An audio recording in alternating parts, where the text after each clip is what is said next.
Assalamualaikum warahmatullahi wabarakatuh. Pada kesempatan kali ini, kami akan memaparkan hasil presentasi kelompok kami yang berjudul Motivasi, Stres, dan Beban Kerja Individu dalam Organisasi. Topik ini sangat penting untuk dipahami, terutama dalam konteks perilaku organisasi. Dalam lingkungan kerja yang dinamis dan penuh tantangan, setiap individu tentu akan menghadapi dinamika yang berbeda-beda.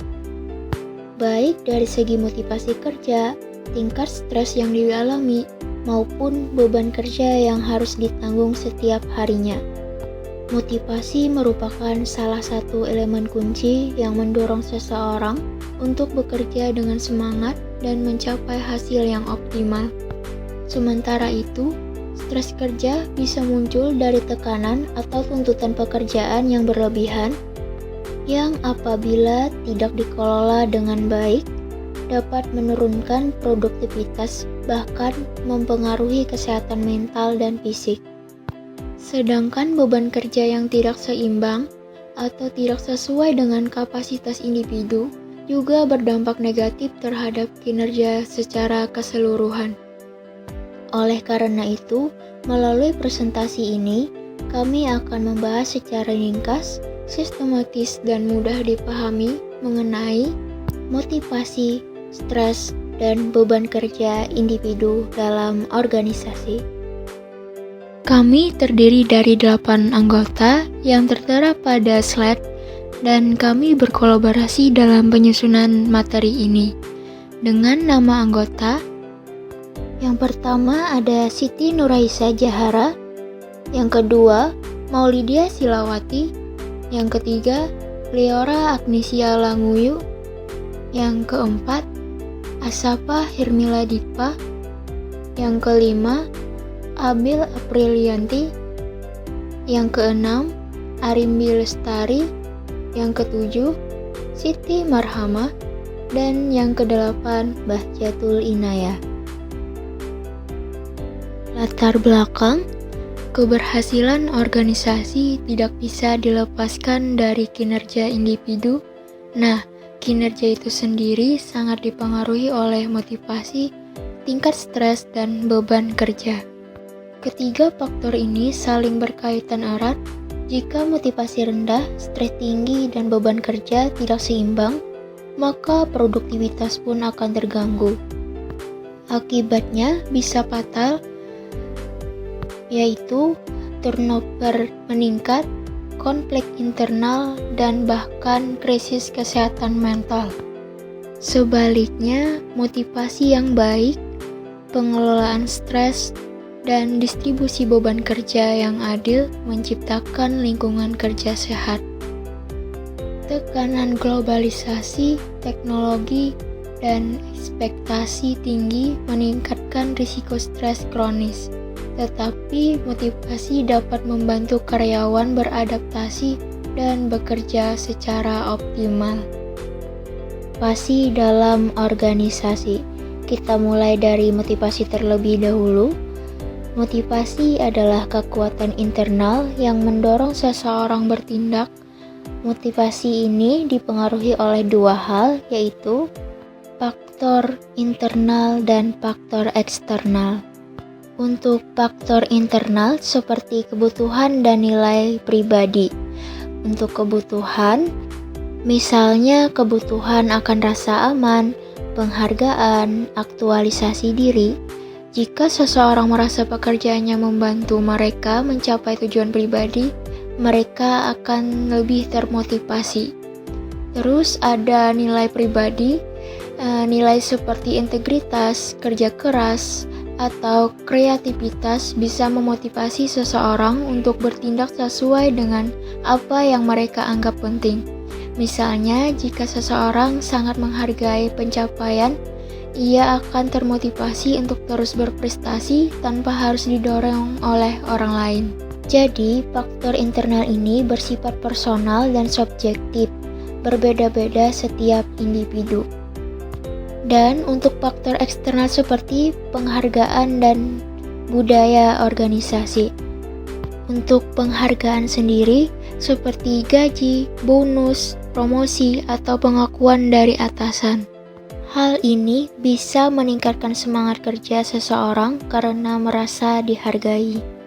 Dan untuk budaya organisasi, yaitu lingkungan kerja yang suportif, adil, dan terbuka akan menciptakan motivasi lebih tinggi dibanding lingkungan yang toksik, kaku, atau tidak menghargai kontribusi. Jadi, faktor eksternal ini bersifat situasional, tergantung pada lingkungan kerja atau organisasi tempat seseorang berada. Motivasi mencakup intensitas, arah, dan ketekunan individu dalam mencapai tujuan, bersifat dinamis dan berubah sesuai kondisi. Teori-teori motivasi. Kami mengangkat 4 teori motivasi utama. 1. Teori hierarki kebutuhan Maslow. Karyawan akan lebih termotivasi jika kebutuhannya dari yang paling dasar hingga aktualisasi diri dipenuhi. Misalnya, gaji yang layak, rasa aman di tempat kerja, serta peluang dan pengembangan diri. 2. Teori harapan Fromm. Karyawan akan berusaha lebih keras jika mereka percaya bahwa usaha mereka akan menghasilkan imbalan yang layak dan bermakna. 3. Teori 2 faktor Hertzberg. Ada 2 jenis faktor. Faktor higienis seperti gaji dan kondisi kerja, dan faktor motivator seperti pengakuan dan tanggung jawab. Keduanya perlu dikombinasikan agar karyawan merasa puas dan berkembang. 4. Teori keadilan Adams. Karyawan membandingkan usaha dan hasil yang mereka terima dengan orang lain. Jika merasa tidak adil, maka mereka bisa kehilangan semangat dan bahkan mengalami stres. Stres kerja dalam organisasi. Selanjutnya adalah stres kerja. Menurut Luthans 2011, stres adalah kondisi ketegangan yang mempengaruhi emosi, cara berpikir, dan fisik seseorang. Stres muncul ketika tuntutan pekerjaan melebihi kemampuan atau sumber daya individu. Tapi tidak semua stres itu buruk. Kita mengenal 2 jenis stres. Pertama, eustress, yaitu stres positif yang memicu semangat dan fokus. Kedua, distress, yaitu stres negatif yang berkepanjangan dan bisa berdampak buruk. Penyebab stres bisa datang dari lingkungan kerja, beban tugas, konflik peran, hubungan antar rekan, hingga masalah pribadi. Dampaknya bisa: pertama, fisik, seperti kelelahan, sulit tidur. Psikologis, marah, cemas, depresi. Kemudian perilaku, seperti sering absen, konflik kerja, hingga resign. Untuk mengatasi stres ada 2 pendekatan. Yang pertama, individu, olahraga, relaksasi, manajemen waktu. Kedua, organisasi seperti konseling, pelatihan, pengaturan kerja yang fleksibel. Beban kerja individu.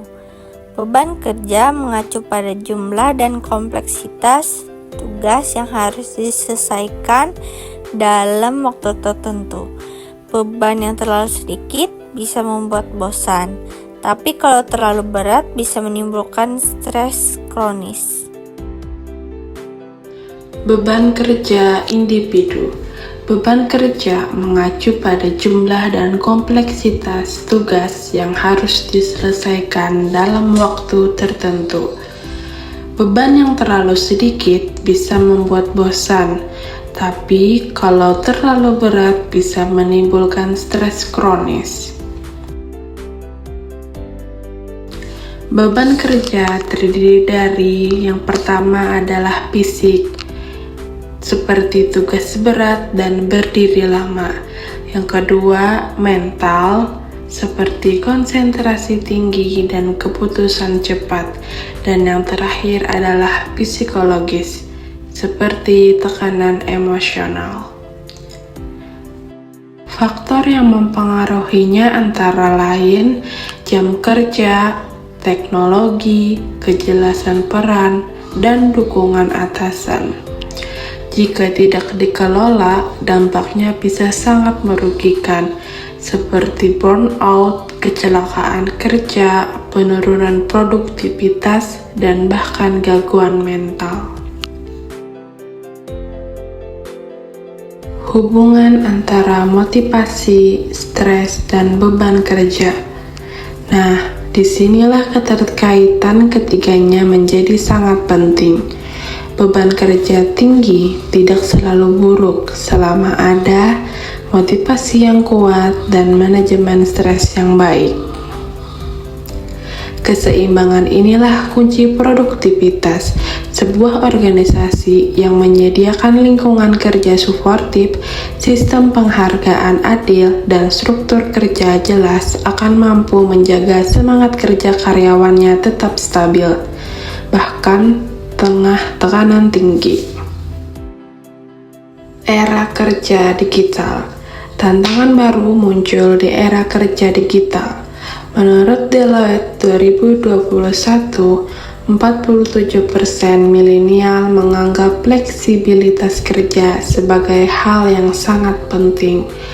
Work from home, sistem hibrid, dan tools digital mengubah cara kita bekerja dan termotivasi.